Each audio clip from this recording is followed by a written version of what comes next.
गुरु साक्षात् परब्रह्म तस्मै श्री गुरुवे नमः। गुरुवे सर्वलोकानां विषजे भवरोगिणां निधये सर्वविद्यानां सदीक्षिणां मूर्तये नमः। सच्चिदानन्दरूपाय बिन्दुदातान्तरात्मने आदिमध्यान्तशून्याय गुरूणां गुरवे नमः। सुप्तिस्मृतिपुराणानाम् आलयं करुणालयं नमामि भगवत्पादशङ्करं लोकशङ्करं। सदाशिवसमारम्भां शङ्कराचार्यमध्यमाम् अस्मदाचार्यपर्यन्तां वन्दे गुरुपरम्पराम्। गणानां त्वा गणपतिं हवामहे कविं कवीनाम् उपमस्रवस्तमम्। ज्येष्ठराजं ब्रह्मणां ब्रह्मणस्पदानस्वन्नभूतिविस्सितसादनं श्रीमहागणाधिपतये नमः। सरस्वती नमस्तुभ्यं वरदे गामरूपिणे विद्यारम्भं करिष्यामि सिद्धिर्भवति सदा। वाग्देवतायै नमः। शान्ताकारं भुजगशयनं पद्मनाभं सुरेशं विश्वाधारं गगनसदृशं मेघवर्णं शुभाङ्गं लक्ष्मीकान्तं कमलनयनं योगिकृध्यानगम्यं वन्दे विष्णुं भुवनेकरं सर्वलोकैकनाथं। भूमिदेवासमेत श्री अनन्तपद्मनाभस्वामिने नमः। सीता लक्ष्मण भरत शत्रुघ्न हनुमत् समेत श्री रामचन्द्रस्वामिने नमः। ओं श्री लक्ष्मीवराहमूर्तये नमः। कल्पकाम्बाळ समेत अग्नीश्वर महादेवाय नमः। प्रयत्नं शत्रुमणिदेवताभ्यो नमः। मनोरथान् प्रार्थयामि।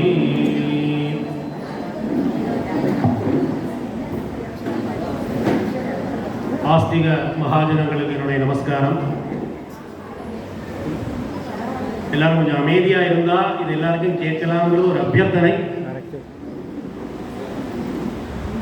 ஏன்னா இது எதுக்கு வச்சிருக்குன்னா இப்படி ஒரு தர்மம் இருக்குங்கிறது தெரிஞ்சுக்கிறதுக்கு தான்.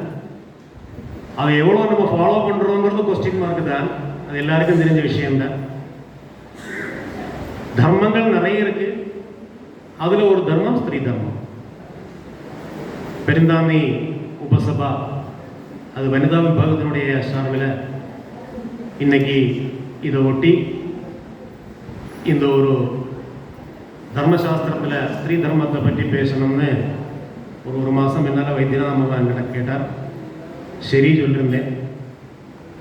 இது என்ன ஒரு அமைப்பு கேட்டேன்னா, கழிஞ்ச பிராசி என்னுடைய ஸ்பீச் வச்சது அமாவாசை இன்னைக்கு தான். இன்னைக்கு ஒரு அமாவாசை தான். ஏதோ அமாவாசைக்கு நமக்கு நிறைய பந்தம் இருக்குங்கிறது தெரிஞ்சு போயிடுது. அமாவாசைக்கு அப்துல் காதருக்கு என்ன பந்தம் கேட்பான். ஆனால் அமாவாசைக்கு நமக்கும் பந்தம் இருக்கு. எல்லாரும் பிதர்கள் சோபனமா இருக்கிற தினத்தில் அதை கேட்கறதுக்கு வந்திருக்கேன். அன்னைய மகாலயபட்சி அமாவாசையா இருந்தது. இன்னைக்கு அமாவாசை தான். அது ஒரு சந்தோஷமான காரியம். இதுல ஸ்திரீ தர்மம்னா தர்மசாஸ்திரம் வந்து பெரிய ஒரு சமுத்திரம். சனாதன தர்மங்கள் வந்து நமக்கு நிறைய காட்டி கொடுத்துருக்கு வழிகளை. அந்த வழிகளில் சஞ்சாரம் பண்ணினா என்ன கிடைக்கும் என்கிறதே அவளே நமக்கு சொல்லி கொடுத்துருக்கான். ஆனா நம்ம வந்து சஞ்சாரம் பண்ணிக்கிறதுல வந்து ரூட்டை சில சமயத்தில் மாற்றி விட்டுறோம். அது நம்மளுடைய சௌகரியத்துக்கு வேண்டியா இல்லை அது அப்படித்தான் பண்ணினா போருங்கிறதுனாலயா இல்லை இப்படி பண்ணினா எல்லாமே கிடைக்குங்கிறதுனாலயா தெரியல. ஆனா நிறைய அதுல மாற்றம் ஏற்பட்டிருக்கிறதாக தெரியல. எதுக்கு ஒரு தர்மத்தை பெரியவா நமக்கு காட்டி கொடுத்துருக்கான்னா, நம்ம வந்து இந்த கலியில வந்து மனுஷ ஜென்மாவை கொண்டிருக்கோம். அந்த மனுஷ ஜென்மால என்ன சொல்லிருக்குன்னா, மகா புண்ணிய பிரபாவேனா மானுஷம் ஜென்ம லப்யதே எஸ்தத் பிராபியதரம் சர்வம் சயாதி பரமாம் கதிம்னு ஸ்மிருதிகள்ல சொல்லியிருக்கு. அதானது புண்ணிய பிரபாவம் செய்தாதான் மனுஷ ஜென்மா கிடைக்கும்னே சொல்லியிருக்கு. மகா புண்ணிய பிரபாவேனா மானுஷம் ஜென்ம லப்யதே. அப்படி ஒரு மனுஷ ஜென்மா நமக்கு கிடைச்சிருக்கு. உங்களுக்கு தெரியுமா தெரியாது, பிரதிதினம் பூமியில வந்து 84 லட்சம் ஜீவஜாலங்கள் பிறந்துட்டு இருக்கு. மோட்சம் ஆயிட்டு இருக்கு. எவ்வளவு பிறக்கிறதோ அதே மாதிரி மோட்சம் ஆயிட்டு இருக்கணுமே. 84 லட்சம் ஜீவஜாலங்கள். 84 இல்லை, 84,000 கிடையாது. அதுல ஒரு ஜீவாம்சம் தான் நம்மளும் மனுஷ ஜென்மாவும். நமக்கு பெரிய பிரத்யேகதை எல்லாம் கிடையாது. எந்த ஸ்பெஷாலிட்டிஸும் கிடையாது. ஒரு எறும்புல எந்த ஜீவன் இருக்கோ அதே மாதிரி தான் நம்மளுடைய உடம்புல ஜீவனுக்கும் விலை, அதுக்கும் நமக்கும் ஒரே விலை தான். ஆனா அது எறும்பாதனால நமக்கு தெரிய மாட்டேங்கிறத நம்ம காலுக்கு அடியில பட்டு ஒரு நாளைக்கு எவ்வளையோ எறும்போ எவ்வளவோ ஜீவிகள் நம்ம கொண்டுன்றோம். அந்த பாவத்தை நம்ம சம்பாதிச்சுக்கணும். அப்படி புண்ணிய பிரபாவம் செய்ததுனால ஒரு மனுஷ ஜென்மா கிடைச்ச அந்த மனுஷ ஜென்மால என்ன கிடைக்கும் கேட்டேன்னா சயாதி பரமாங்கதிம். பரமகதியில போனோம்னா நிறைய தர்ம காரியங்களை செய்யணும்னு சொல்லி அந்த பரமகதி நமக்கு மோட்சம், தர்மம், அர்த்தம், காமம், மோட்சம்ங்கிற 4 புருஷார்த்தங்கள் இருக்கு. இந்த 4 புருஷார்த்தங்கள்ல கடைசியில மோட்சம். அந்த மோட்சத்தை அடையறதுக்கு தான் நம்ம டெய்லி கர்மாவை பண்ணிட்டே இருக்கோம். கார்த்தால எழுந்திருந்தது முதல் சாயந்தரம் வரைக்கும் என்னெல்லாம் நமக்கு பண்ண முடியுமோ அதை பண்ணிட்டு அடுத்த வாழ்க்கை எதெல்லாம் கொடுக்க முடியுமோ அந்த உபதேசத்தை கொடுத்துட்டு அவளுக்கு அந்த வழியை காட்டிட்டு நம்ம என்னெல்லாம் பண்ண முடியுமோ அதெல்லாம் பண்ணிக்கிறோம். அதுல தர்மங்கள் நிறைய இருக்கு. சாமானிய தர்மங்கள், விசேஷ தர்மம், ஆசிரித தர்மம், புண்ணிய தர்மம், ஆத்ம தர்மம், ஸ்திரீ தர்மம், புருஷ தர்மம், ஆபத் தர்மம், நிறைய தர்மங்கள், ஏகப்பட்ட தர்மங்கள் இருக்கு. இதுல இன்னைக்கு உள்ள நம்மளுடைய விஷயம் ஸ்திரீ தர்மம். ஸ்திரீன்னா ஸ்ரீ வேற இல்லை, ஸ்திரீ வேற இல்லைன்னு சாஸ்திரம் சொல்ற. ஸ்ரீன்னா மகாலட்சுமி, ஸ்திரீன்னா பொண்ணா பிறந்தவா. ஸ்ரீயும் ஸ்திரீயும் வேற இல்லை, ரெண்டுமே ஒன்னே தானே. மகாலட்சுமியா தானே நம்ம கூட்டிட்டு வர்றோம். அவா தானே விளக்கேற்றி வைக்கிறா. ஹோமத்துக்கு அக்னியை போடுறத கூட அவா தானே போட்டதானே நமக்கு ஹோமத்தை பண்ண முடியும். அந்த மாதிரி ஒரு பிரதம ஸ்தானங்கள் அவளுக்கு கொடுத்துட்டு இருக்கிறதுனால நிறைய ஸ்லோகங்கள் அதை பற்றி வியாக்கியானப்பட்டிருக்கு. ஸ்ருதியிலும் சொல்லிருக்கு, ஸ்மிருதிகள்லையும் சொல்லிருக்கு. அப்பேற்பட்ட ஒரு விசேஷமான ஒரு ஜென்மம் ஸ்திரீ ஜென்மம். தர்மோ ரட்சதி ரட்சிதா. தர்மத்தை ரட்ச பண்ணிக்கணுங்கிறது சாஸ்திரம் சொல்றது. நம்ம எந்த குலத்துல எந்த கோத்திரத்துல பிறந்துட்டோமோ அந்த குலத்துக்கு தகுந்தபடியா இருக்கிற தர்மத்தை நம்ம காப்பாத்திக்கணுங்கிறது அவசியமான விஷயம். இல்லை நான் அப்படி பண்ண மாட்டேன்னு சொல்றது சுத்த மண்டத்தனம். ஏன்னா நீங்க பண்ணினேன்னா உங்களுக்கு குணம், பண்ணலையானா எதுவுமே உங்களுக்கு கிடைக்க போறதில்லை. நீங்களும் இருப்பேன், நிறைய வயசு வரை இருப்பேன், நிறைய சம்பாதிப்பேன், நிறைய குழந்தை குட்டிகளோட ஸ்ரேயஸா இருப்பேன். ஆனா தர்மத்தை காப்பாத்திக்க முடியலையேங்கிற பாவம் உங்களை சேர்ந்து சந்தியாவந்தனம் மாதிரி தான். சந்தியாவந்தனம் பண்ணினாலும் பண்ணலையாலும் எல்லாரும் சாப்பிட்டு இருக்கா, எல்லாரும் வேலைக்கு போயிட்டு இருக்கா, எல்லாரும் செய்துட்டு இருக்கா. நான் சந்தியாவந்தனம் பண்ணலை, எனக்கு எல்லாம் சம்பாத்தியம் இருக்கு, நிறைய பேங்க் பேலன்ஸ் இருக்கு, குழந்தைகள் இருக்கு, குட்டிகள் இருக்கு, சௌகரியம் இருக்கு, எல்லாருக்கும் சொல்லுவா. ஆனா செய்யாத பாவம் சேர்ந்துருமே. செய்யறவனுக்கு பாவம் செய்யறாரு, அதை செய்யாதன்னு பாவம் தெரியும். அதே மாதிரி ஸ்திரீ தர்மத்தை அனுஷ்டானம் பண்றதுக்கு ஜென்மம் கொண்டவள். அதனாலதான் ஸ்திரீ வேற இல்லை, ஸ்ரீ வேற இல்லைன்னு சாஸ்திரம் சொல்றது. அப்படி தர்மோ ரட்சதி ரட்சிதகாங்கிறதுக்கு அடுத்த வியாக்கியானம் என்ன சொல்றீங்கன்னா ஸ்திரீ மூலம் தர்மஹா. தர்மம் வரணுமானாலே ஸ்திரீ வரணும்னு சொல்றாங்க சாஸ்திரம். அதனால அவளுக்கு ரொம்ப உசந்த ஒரு ஸ்தானத்தை கொடுத்துட்டு இருக்கு சாஸ்திரங்கள் எல்லாமே. ஸ்திரீ மூலம் தர்மஹா என்ன சொல்லணும்னா நீங்க ஆலோசிச்சு பாருங்க. புருஷ மூலம் தர்மஹான்னு சொல்லல, ஸ்திரீ மூலம் தர்மஹான்னு சொல்லிருக்கு. அந்த ஸ்திரீ நினைச்சாதான் நம்ம கிரகத்துக்குள்ள தர்மத்தை கொண்டு வர முடியும், ஐஸ்வர்யத்தை கொண்டு வர முடியும், ஐக்கியத்தை கொண்டு வர முடியும், க்ஷேமத்தை கொண்டு வர முடியும், மங்களத்தை கொண்டு வர முடியும். அதனால அந்த ஸ்திரீ அதுக்கு பிராப்தையா இருக்கணுங்கிறது நம்மளாக தயாராகிக்கணும். அப்படிப்பட்ட ஒரு விசேஷமான இது நம்ம ஸ்திரீ ஜன்மம். அப்படி அதுல ஒரு சின்ன ஸ்லோகம் எல்லாரும் கேட்டிருப்பேன், எல்லாருக்கும் தெரிஞ்ச ஸ்லோகம் தான். பிதர் ரட்சது பால்யே பக்தர் ரட்சது யௌவனே புத்திரான் ரட்சது வார்த்தகேஜ ந ஸ்திரீ சுவாதந்திரம் அர்ஹதின்னு சொல்லியிருக்கு. அதானது ஸ்திரீ சுவாதந்திரியா இல்லைங்கிறது அர்த்தம் கிடையாது. அதுக்கு ஸ்திரீ ஒரு சமயத்திலே ப்ரொடெக்ஷன் இல்லாம இருக்கக்கூடாதுங்கிறத காட்டுறது. ஸ்திரீ எப்பவுமே சம்ரட்சணமா இருக்கணும்ங்கிறது சாஸ்திரம் சொல்றது. பிதர் ரட்சது பால்யே, அதானது பால்ய காலங்கள்லாம் நம்ம அப்பா வந்து நமக்கு துணைக்கு இருப்பான்.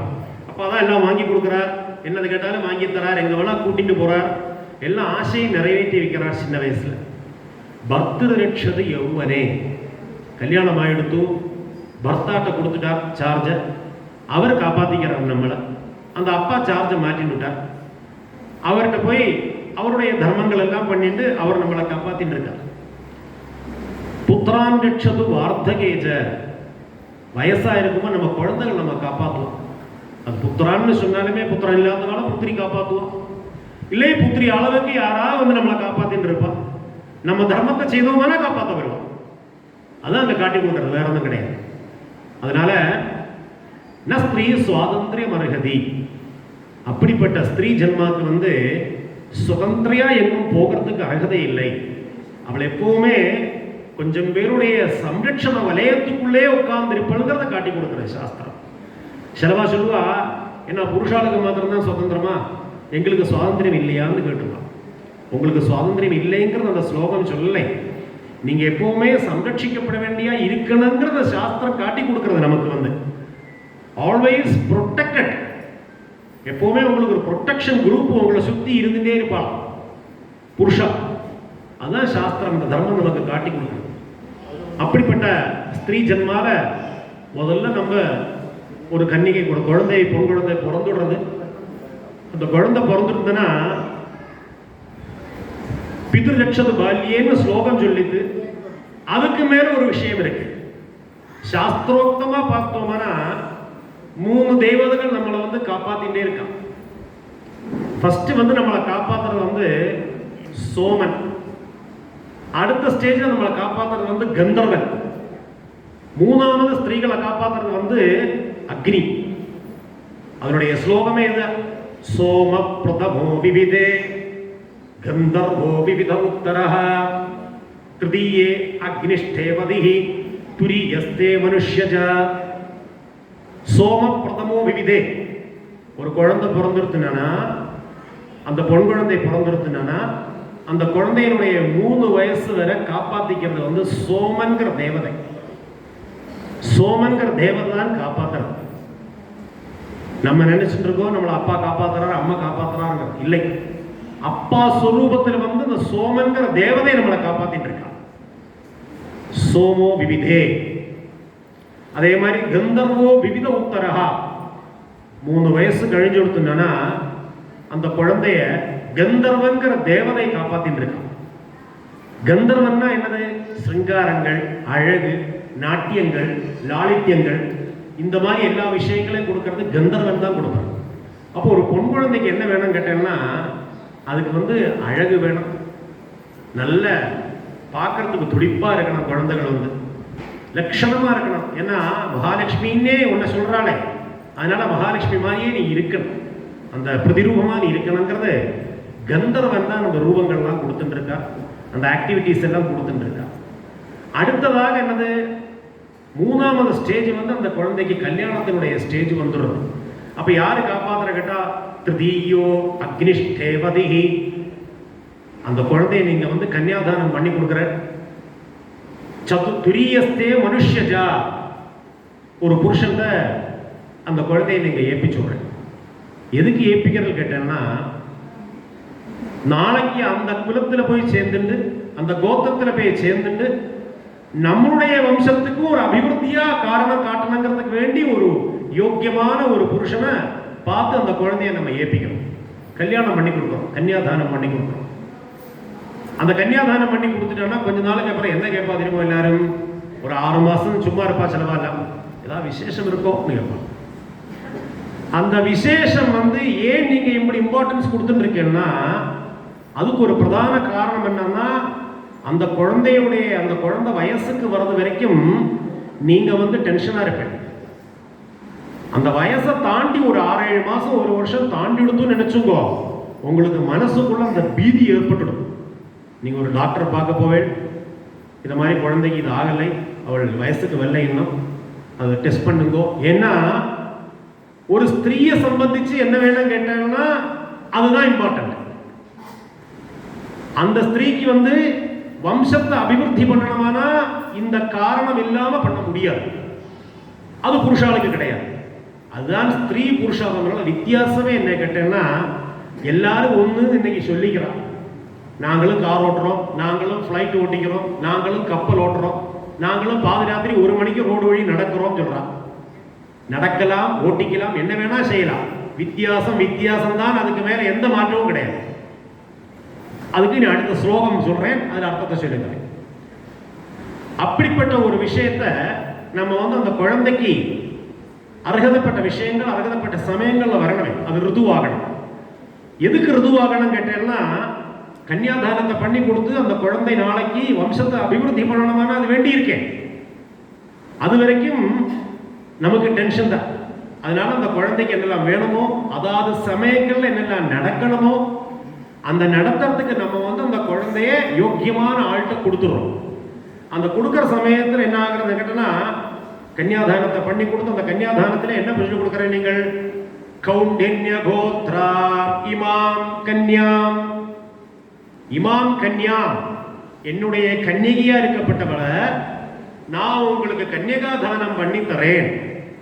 நீங்க சமாவர்த்தனாதிகள்லாம் முடிச்சுட்டு என் கன்னிகையை ஸ்வீகாரியம் பண்ணிட்டு அனந்தரம் உத்தரோத்தரம் ஸ்ரேயஸா இருக்க வேண்டியது என்கிறது கல்யாணத்துல பொண்ணுடைய அப்பா பையன் காசி யாத்திரைக்கு போகும்போது சொல்றான்.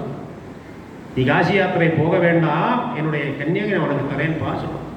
எதுக்கு கேட்டன்னா, உன்னுடைய குலத்தையும் என்னுடைய குலத்தையும் காப்பாற்றுறதுக்கு அவளுக்கு தான் அர்ஹதை இருக்கு. அப்பேற்பட்ட வசதியான ஒரு ஸ்தானத்தை நான் உங்ககிட்ட ஒப்படைக்கிறேன். அவளை பெத்து வளர்த்தி கொஞ்ச நாள் தான் நான் வளர்த்துறேன், ஆனா நிறைய வருஷம் உங்க கூட தான் இருக்க போறான். நம்மளுடைய சொத்தை நமக்கு நிறைய அனுபவிக்க முடியுமாங்கிறது பாடுங்க. ஏன்னா அவள் நம்பாத்துல மட்டுமில்லை, அடுத்த ஒரு வீட்டுல போய் அங்கேயும் கூட அந்த ஸ்ரேயஸ வசத்தியா காட்டணுங்கிறது சாஸ்திரம் சொல்றாங்க. அப்பதான் தர்மத்தை காப்பாத்திக்க முடியும். பிரஜா உற்பத்திங்கிறது எங்கேருந்து வர்றது கேட்டேன்னா, அங்கேருந்து தான் வருது. பிரஜைகளை யாரும் உற்பத்தி பண்றா கேட்டேன்னா, ரெண்டு வித்தியாசமான பாவங்கள் சேர்ந்தா தான் உற்பத்தி ஆகிறது, இல்லை சொல்லலை. ஆனாலுமே ஸ்திரீக்கு தான் என்னுடைய ஏறின பங்கே சொல்லியிருக்கு. அவளுக்கு தான் அருகதை இருக்கு. நம்ம சம்பாத்தியம் பண்ணிட்டு வரோம், புருஷா நிறைய சம்பாத்தியம் பண்ணிட்டு வரா. இந்த சம்பாத்தியத்தை ஆத்துல கொண்டு வந்ததுக்கு அப்புறம் பேங்க்ல போடவோ இல்லை லிக்விட் கேஷோ ஆத்துல வச்சிருக்கோ என்ன செய்யறோம், சம்திங் ஏதோ. இதை யாரு காப்பாத்தணும் கேட்டேன்னா, தர்ம பத்னி தான் காப்பாத்தி ஆகணும். அதுக்கு தான் தர்ம பத்னின்னு சொல்றது. உண்டாக்கிட்டு வர பணத்தாம்படே செலவழிச்சுட்டு ஏம்பளந்தா வாய் மாதிரி நின்றுட்டு இருந்தோம்னா டெய்லி ஆயுஷ்காரம் நம்ம கஷ்டப்பட்டு இருக்க வேண்டியதான். அதனால எந்த பொருளை நம்ம எந்த திரவியத்தை வீட்டில் கொண்டு வரோமோ அந்த திரவியத்துக்கு ப்ரொடெக்ஷன் கொடுத்துட்டு, அதை செக்யூரிட்டி கொடுத்துட்டு, அதை காப்பாத்திட்டு விநியோகம் பண்றது. அப்போ நம்ம புருஷா என்ன பண்றா, டெபாசிட் பண்றா. இங்க பேங்க் பேலன்ஸா டெபாசிட் பண்றா. மாமி கையில் ஏடிஎம் கார்டை கொடுத்துருப்பா, இல்லை அவளுக்கு ஏடிஎம் கார்டு இருக்கும். அதை நம்ம எதுக்காக செலவழிச்சுக்கணுமோ அதை செலவழிச்சுக்கிறது. வீட்டில் தர்ம காரியங்களை பார்த்துக்கிறது. ஆத்துக்குள்ள என்னெல்லாம் விஷயங்கள், விளக்கேற்றி வைக்கிறது, கார்த்தால ஏந்திருந்து குழந்தைகளை ஏந்திருந்து குளிக்க சொல்றது, நாம சங்கீர்த்தனங்கள் ஜபம் பண்ண சொல்றது, சந்தியாவந்தனம் பண்ண சொல்றது. சந்தியாவந்தனம் பண்ணலைன்னா மாமாவுக்கு கூட நீங்க சாதம் போடாதுங்க. உங்ககிட்ட நான் சொல்றேன், உங்க மாமா கூட நீங்க சாப்பாடு போடாதுங்க. நான் சொல்றேன், ரைட்டா சொல்றேன். ஏன்னா அவர் சந்தியாவந்தனம் பண்றது யாருக்கு வேண்டி தெரியுமா? உங்களுக்கு வேண்டிதான். அது தெரிஞ்சுங்க. முதல்ல அவர் அனுஷ்டானம் பண்றதே நீங்க நல்லா இருக்கிறதுக்கு வேண்டித்தான். நிறைய பேர் வேத மந்திரம் ஜபிக்கிறதுக்கு வேண்டி போறா. நீங்க பார்த்திருப்பீங்களே, நிறைய ஆர்கனைசேஷன்ஸ் எல்லாம் வேத மந்திரங்கள்லாம் சொல்லிக் கொடுக்குறா பொண்ணா பிறந்த வாழ்க்கை. சரியா தப்பா கேட்டாச்சு தானே, சாஸ்திரோக்தமா தப்பு. அது தப்புதான், சொல்லக்கூடாதுங்கிறது. நீங்க சொல்லவே வேண்டாம், அவர் சொன்னா போறமே, நீங்க கேட்டுட்டு இருந்தா போறோம். உங்களுக்கு அந்த சிரமத்தையே சாஸ்திரம் கொடுக்கலையே. நீ அத்தியனம் பண்ணு சொல்லலை, 3 நேரம் அனுஷ்டானம் பண்ணு சொல்லலை, காயத்ரி உபாசனம் பண்ணு சொல்லலை, நீ ஹோமம் பண்ணு சொல்லலை. எல்லாத்துக்கும் நீங்க சுசுரூஷ பண்ணிட்டு இருந்தே போறோம். அதனுடைய எல்லா பலமும் உங்களை சேர்ந்துருமா. அதுதான் ஸ்திரீ தர்மம். ஆத்துல பூஜை பண்றோம், நிவேதியத்தை நீங்க பண்ணி கொடுங்க. அபிஷேகம் பண்றதுக்கு ஜலத்தை கொடுங்க, பால் எடுத்து கொடுங்க, இல்லை பஞ்சாமிரதமான உண்டாக்கி கொடுங்க. சுசுரூஷ பண்ணுங்க. சுசுரூஷைன்னா ட்ரீட்மெண்ட் மந்திரம் இல்லை. பர்த்ரு சுசுரூஷை பத்னியுடைய தர்மம். அந்த தர்மத்தை காப்பாத்திட்டோமானா குடும்பம் ஸ்ரேயஸா இருந்துட்டே இருக்கு. அப்ப இங்க வந்து நம்ம அந்த பிரஜா உற்பத்தியை பற்றி சொல்லிட்டு இருந்தோம். இந்த பிரஜா உற்பத்தியில ஒரு புருஷனையே உற்பத்தி ஆக்கிறதுக்கு கெல்ப்புள்ளவள் தான் ஸ்திரீ. ஆலோசிச்சு பாருங்க. நீங்க முதல்ல சொன்னோம் டெபாசிட் பண்ணிட்டு ஏடிஎம் கார்டை கொடுக்குறோம் சொன்னோம். அதுதானே நம்ம லைஃப்ல நடந்துட்டு இருக்கு. நீங்க ஆலோசிச்சு பாருங்க. தயவு பண்ணி நான் சொல்றதை யாருமே டபுள் மீனிங்கில் எடுக்காதுங்கோ. Humble request. சாஸ்திரம் என்ன சொல்றதோ அதுதான் ஜெயராமன் சொல்றேன். ஜெயராமனாக இந்த சாஸ்திரத்தை எழுதலை, எங்க தாத்தா எழுதலை, எங்க கொள்ளு தாத்தா எழுதலை, யாரும் எழுதலை. இது இப்படி இருக்குங்கிற விஷயத்தை உங்ககிட்ட சொல்லும்போ அதுல சில சரீர தர்மங்கள், ஸ்திரீயினுடைய சில விசேஷங்கள்லாம் அதுல வரும். ஏன்னா ஸ்திரீயை பற்றி பேசுற சமயத்துல ஸ்திரீயினுடைய பாஹ்ய ரூபங்களையும் ஆந்தரிக கடனைகளையும் நமக்கு பேசாமல் இருக்க முடியாது. அப்பதான் ஸ்திரீயுடைய மகிமையை எடுத்து காட்ட முடியும். அப்போ அப்பேற்பட்ட ஒரு ஸ்திரீ நம்ம வந்து பணம் சம்பாதிச்சுட்டு போறோம், டெபாசிட் பண்றோம், அதை காப்பாத்துறோம். நம்ம லைஃப்ல என்ன நடக்கிறது எல்லாருக்கும் அர்த்தம் புரிஞ்சிருக்கு. புருஷா டெபாசிட் பண்றா, அதை 10 மாசம் காப்பாத்திக்கிறது யாரு? ஒரு ஸ்திரீ தான் காப்பாத்திக்கிறா, அம்மா தான் காப்பாத்திக்கிறா, அந்த குழந்தையுடைய தாயார் தான் காப்பாத்திக்கிறாங்க. அப்படி காப்பாத்திக்கிறதுக்கு 10 மாசம் எடுக்கிறதா. நிமிஷ நேரங்களுக்குள்ள 5 லட்சம் ரூபாய் டெபாசிட் பண்ணி போயிடுறோம். இத 10 மாசமா உட்காந்து கண்ணுல எண்ணெயை விட்டுட்டு காப்பாத்திக்கிற பாருங்க. தூக்கம் இல்லாம மருந்து எதெல்லாம் நமக்கு வேண்டியில்லை, அந்த குழந்தைக்கு வேண்டி என்னெல்லாம் மெடிசின் சாப்பிடணும் அதெல்லாம் சாப்பிட்டு அதனுடைய சவுட்டு இடியெல்லாம் கொண்டுட்டு பாதுராத்திரி தூக்கம் இல்லாம என்னெல்லாமோ தியாகம் பண்ணிட்டு அந்த உற்பத்திக்காக வேண்டி நம்ம இருக்கிறது தியாகம். அந்த தியாகம் வந்து ஸ்திரீக்கு மாத்திரம்தான் முடியும்னு சாஸ்திரம் சொல்லியிருக்கு. புருஷாளுக்கு முடியவே முடியாது. அப்படிப்பட்ட ஸ்திரீ தான் உலகத்துக்கே உத்தமமானவள். ஸ்திரீ ரத்னம் என்று சொல்லியிருக்கு. ரத்னம் அது வந்து பெரிய ரத்னம் மாதிரி. அந்த ரத்னத்துக்கு சமமான ரத்னம் வேற எதுவும் வராது, எந்த டைமண்டை கொண்டு வச்சாலும் வராதா. அப்பேற்பட்ட ஒரு ஸ்திரீ தர்மம் இந்த நம்முடைய சனாதன தர்மத்தில் விசேஷமா நமக்கு சொல்லியிருக்கு. அப்படி அந்த உற்பத்தி ஆகக்கூடியது அக்னிர்மஹ்யமகோகிமாம். அந்த அக்னி ஆகப்பட்டவர் வந்து வாங்கிட்டு அந்த புருஷன் பர்த்ராவை பத்னியா ஸ்வீகாரியம் பண்ணிட்டு தன்னுடைய கிரகத்துக்கு கூட்டிட்டு போய் விளக்கேற்ற வச்சு எல்லா க்ஷேமங்களும் வரணுங்கிற தர்மத்தோடு அவர் கர்மாவை ஆரம்பிக்கிறார். அந்த கர்மாவை ஆரம்பிக்கும் என்ன, அவருடைய அன்னையிலிருந்து அவருடைய ஓரோ கர்மாக்கும் அவ கூட இருந்துட்டே இருக்கணும். பத்னியா சக அவர் ஆஜமனம் பண்ணி பவித்திரத்தை கூப்பிட்டுட்டாருன்னா அவர் கர்மா பண்ண சொல்லுங்க வாத்தியார் என்ன சொல்லுவார், மாமியை கூப்பிடுங்கோ சொல்லுவார். இந்த பக்கம் காட்டுங்கோ, ஜலத்தை விடுங்கோ, தர்பையை கொடுங்கோ, இந்த பக்கம் வாங்கிட்டு இந்த பக்கம் வந்து வலது பக்கம் தொட்டுங்கோ சொல்லுவார். அவ இல்லாம உங்களுக்கு எந்த கர்மாவும் பூர்த்தி பண்ண முடியாது, பூர்த்தி ஆகாது. நினைச்சுட்டு இருப்போம் பூர்த்தி ஆகும்னு, ஆகவே ஆகாது. பணம் நம்ம சம்பாத்தியம் பண்றோம், கர்மா எல்லாம் முடிஞ்சாச்சு, வாத்தியாருக்கு ஜபக்காரர்களுக்கு தட்சணையை கொடுக்கணும். ஹிரண்ய கர்ப்ப கர்ப்பஸ்தம் ஹே பபீஜம் விபாவசோஹோ எல்லாரும் கேட்டிருப்பேன். மாமி ஜலம் விட்டா தான் மாமாவுக்கு தட்சணையை கொடுக்க முடியும். சம்பாத்தியம் நம்ம தான் பண்றோம், இல்லை சொல்லலை. ஆனா மாமி ஜலத்தை விட்டா தான் கர்மாவனுடைய சாத்குண்யம் பூர்த்தி ஆகிறது அங்க வந்து. அப்படி ஓரோ கர்மாக்கு அந்த விசேஷத்தை சொல்லிருக்கா பாருங்க. அப்பேற்பட்ட ஒரு ஸ்திரீ ஜென்மாக்கு வந்து என்ன விசேஷம் கேட்டேன்னா, அங்கங்களே விசேஷங்கள் சாஸ்திரம் சொல்றது. ஸ்மிருதியில என்ன சொல்லிருக்கு கேட்டேன்னா, ஸ்தனகேசபதி நாரி. ஸ்தனங்கள்ங்கிறது ஸ்திரீகளுக்கு தான் இருக்கலாம், புருஷாளுக்கு இருக்காதுன்னு சொல்லுது. ரோம புருஷ பிரதா, தாடி மீசையெல்லாம் புருஷாளுக்கு தான் வரும், எனக்கு இல்லை. இப்போ புருஷாளுக்கு வரும். அதனால ஸ்திரீக்கு எது இருக்கணுமோ அந்த அங்கம் இருக்கணுமா. அந்த அங்கம் இருந்தா தான் அதனுடைய சாத்துண்யங்கள் கிடைக்குமா. ஒரு 12 வயசுல அந்த குழந்தை ருதுவாகிறது. அந்த ருது ஆகிட்டே இருக்கு. கல்யாணம் கழிஞ்சு ஒரு 6 மாசம் கழிஞ்சு நின்று போயிடுறதுன்னா என்ன அர்த்தம், சுபகாரியம் வர்றதுன்னு அர்த்தம். அதுக்கு சூச்சனையே அதுதானே. நீங்கள்லாம் என்ன கேட்பேன், மாட்டுப்பொண்ணு குளிச்சாலான்னு கேட்பேன் இல்லவா. விசேஷம் இருக்கா கேட்கறதோட குளிச்சாலா கேட்பா. செலவா வந்து அந்த தர்மத்தை அதுல இருந்து புரிஞ்சுடலாம். அந்த குழந்தை பிராப்தி ஆயாச்சா இல்லையா என்கிறத தெரிஞ்சுக்கலாம். ஒரு பழைய காலத்தில் சம்பிரதாயம், இன்னைக்கெல்லாம் யாரும் கேட்கறதுலே வச்சுக்கோ, எல்லாம் மொபைல்லே போயின்றதே மெசேஜ், அதனால யாரும் கேட்க வேண்டாம்.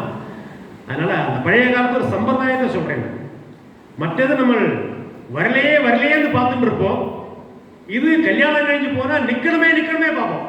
ஏன்னா 10 மாசம் இருந்தா வேலையா, அப்பதான் நம்ம அதுல சுபகாரியம் வர்றது, நம்மளுடைய இது வந்து இந்த பரம்பரை வந்து உற்பத்தி ஆக போறதுங்கிற சந்தோஷம் நம்ம மனசுக்குள்ள ஏற்படுது. அப்பேற்பட்ட ஒரு விசேஷமான இது வந்து ஸ்திரீனுடைய சரீர தர்மத்தை சொல்றது. அப்ப ரெண்டுக்குமே வித்தியாசங்கள் இருக்காங்கன்னா நிறைய வித்தியாசங்கள் இருக்கு. இல்லைன்னு சும்மா சொல்லிப்பா. ஆக்டிவா ஸ்கூட்டர் அவளும் ஓட்டுவா, நம்மளும் ஓட்டுவோம். ஆனா அவ ஸ்திரீ, நான் புருஷன். அதுதான் வித்தியாசம், வேற எதுவும் கிடையாது. பகவான் அதை படைச்சு விட்டுருக்கிறதே எதுக்குன்னா தர்மத்தை காப்பாற்றுறதுக்கு. இந்த தர்மத்தை நீ காப்பாத்து, நீ இந்த ரூபத்துல காப்பாத்து, நீ இந்த ரூபத்துல காப்பாத்தின்னு, அதுதான் விஷயம். அதான் ஸ்திரீ மகாத்மியம் உத்தமம்னு சொல்றது. அடுத்ததாக நம்ம அதுல வந்துட்டாவா என்னெல்லாம் இதுல ஈடுபாடுகள் வச்சிருக்காங்கன்னா, பத்னிர்னோ யஜ்ஞ சம்யோகே, பர்த்தா வந்து என்னென்ன யஜ்ஞங்கள் பண்றாரோ, சந்தியாவந்தனம் பண்றாருன்னா அதுக்கு ஜலத்தை எடுத்து கொடுக்கலாம். ஆத்துல சிவபூஜை பண்றாருன்னா அதுக்கு அபிஷேக திரவியங்கள் எடுத்து கொடுக்கலாம், நிவேத்தியங்களை பண்ணி கொடுக்கலாம். ஆத்துல சிராத்தம் நடக்கிறது, இந்த சிராத்தம் நடக்கிற சமயத்துல பொண்ணா பிறந்தவா என்ன செய்யறா, புருஷா ஏந்திருக்கிறதுக்கு முன்னாலே ஏந்திருந்துன்றா. 5 மணிக்கு ஏந்திருந்து நம்மளே சமைக்கணும், நம்ம மாமனாருக்கு நம்ம மாமியாருக்கு நம்மளே சமைக்கணுங்கிற ஆர்வம் செலவாளுக்கு இருக்கு. சமையல்காரா வெளியிலிருந்து கூப்பிட மாட்டா அவ வந்து. ஏன்னா அவ வந்து ஏது ரூபத்துல வரா, எந்த அவஸ்தையில வரா, நம்ம தலைநாளைக்கே புடவையில நினைச்சு மாடியில கொண்டு உணர்த்தி மடியா வச்சுட்டு இருப்போம். அவ வந்து எந்த ட்ரெஸ்ஸோட வரா, யாரை தொட்டுட்டு வரா, எங்கேருந்து வரான்னு தெரியாததுனால நிறைய பேர் தர்மத்தை காப்பாற்றுறதுக்கு வேண்டி அவளே சமையல் பண்ணுவான்.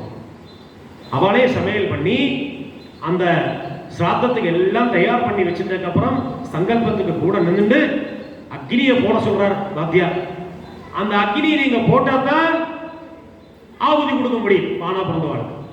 நீங்க அக்னி போடாம ஆனா பிறந்தவன் போட்டாலும் அக்னி ஜொலிச்சுட்டு தான் இருக்கும். அந்த அக்னிக்கு விசேஷமே இருக்காது. ஏன்னா அந்த அக்னிக்கு பேர் தான் ஔபாசனா அக்னின்னு பேர். பிரம்மச்சாரியா இருக்கும் சமிதாதனம் பண்ணிக்கிறோம். என்னைக்கு கல்யாணம் ஆயிடுதோ அன்னையிலிருந்து ஔபாசனத்தை ஆரம்பிச்சோம். இந்த ஔபாசனத்துக்கு யாரு லட்சியம் கேட்டா பத்னி. பத்னி இல்லாத ஔபாசனம் பண்றதுக்கு நாட் குவாலிஃபைட், எலிஜிபிலிட்டியே கிடையாது. அதுவா பத்னி போயிட்டா, மாமா ஒற்றைக்கு இருக்கார், மாமி போயிட்டான்னு நினைச்சுக்கோ, காலம் ஆயிட்டா, அப்படிப்பட்ட மாமா மாதிரி எப்படி சிராத்தம் பண்ணுவாங்கட்டா, அதுக்கு விதுரா அக்னியே ஒரு அக்னி இருக்கு. அந்த அக்னியில ஹோம சம்ஸ்காரங்களை பண்ணிட்டு பண்றதுக்கு விதி இருக்கு. அதுக்கு பேரு விதுரா அக்னின்னு பேர். ஆனா உபாசனா அக்னியினுடைய பலம் எந்த அக்னிக்கும் கிடையாது. அதான் உபாசனம் பண்ண என்ன பண்ற உங்களுக்கு தெரிஞ்சிருக்குமே. தண்டுலம்னா அரிசியை வலது கையில வச்சுட்டு மாமி அடிச்சுக்கிறா, அதுல இருந்து பகுதி உங்களுக்கு கொடுத்துடுறா, அதுல நீங்க பகுதி ஆக்கிக்கிறேன், பகுத்துக்கிறேன். ரெண்டா பகுத்துனதுக்கு அப்புறம் அவள்கிட்ட கேட்கிறேன், போஷ்யாமி, பத்னியிட்ட கேட்கிறேன். அவள் சொல்லணும், ஜுஹுதி சொன்னாலும் நீங்க அக்னியில போட முடியும். அவள் சொல்லாம இருந்துட்டாலும் நீங்க போட முடியாது. அப்ப பத்னியினுடைய அனுஜை எங்க தேவையா இருக்கு.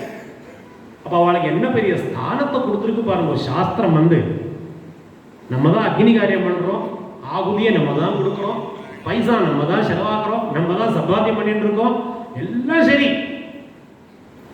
அவ வந்து அக்னியை போடலையான்னுமே, அவ வந்து அந்த தண்டுலத்தை கொடுத்துட்டு ஜுஹுதின்னு சொல்லலையானா அந்த அரிசியை நமக்கு ஹோமாக்கிரியா உபாசனத்துக்கு போடுறதுக்கு அருகதையே கிடையாது. அது அக்னி சாஸ்திரோக்தமா ஸ்வீகாரியம் பண்ணிக்க மாட்டார்.